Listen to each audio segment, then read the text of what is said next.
Jadi diserahkan untuk isolasi pasien diserahkan ke masing-masing kabupaten kota ya.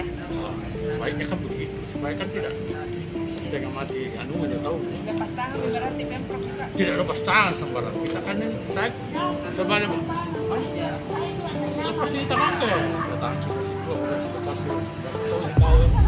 Nah, masa 10 lihat kok kalau rincian bukan mana rincian pasti sudah pegang tuh rincian dari 530 pasti ada pegang.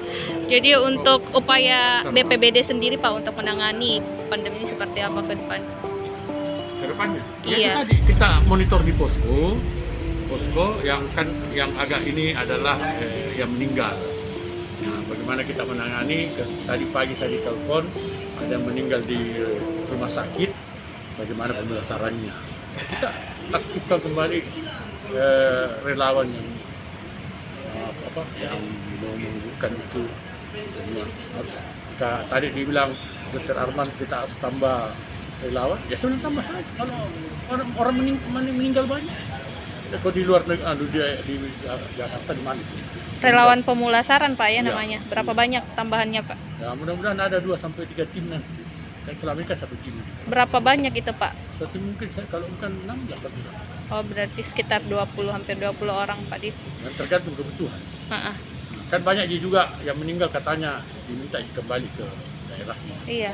Kan, Bagaimana kapasitas pemakaman di sana Pak Ahmad Chandra? Ini tadi saya dapat informasi, katanya itu tadi sudah mau rap, nanti ya, teman satgas dicek, dihitung baik-baik apa dan kita coba mengajukan. Nah, kan katanya ada di belakang itu bisa digunakan, tapi ini orang, ini masyarakat, ya, Sekitar Masyanda. ya di sambungannya. Oh. Berapa memang kapasitas di situ Pak yang bisa ditempatkan pemakaman? Kan terakhir kemarin kok bisa 800 sampai ini 1000 gimana? Enggak sampai 100 mandi. Heeh. Enggak.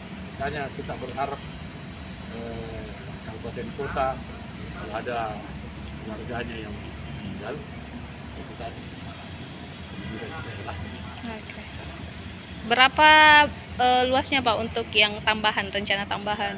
Belum pikirkan, baru saya minta Satpol PP pergi cek sana. Tapi dalam waktu dekat akan ditambah Ya, Pak di. seharusnya begitu kita antisipasi tuh. Oke, siap.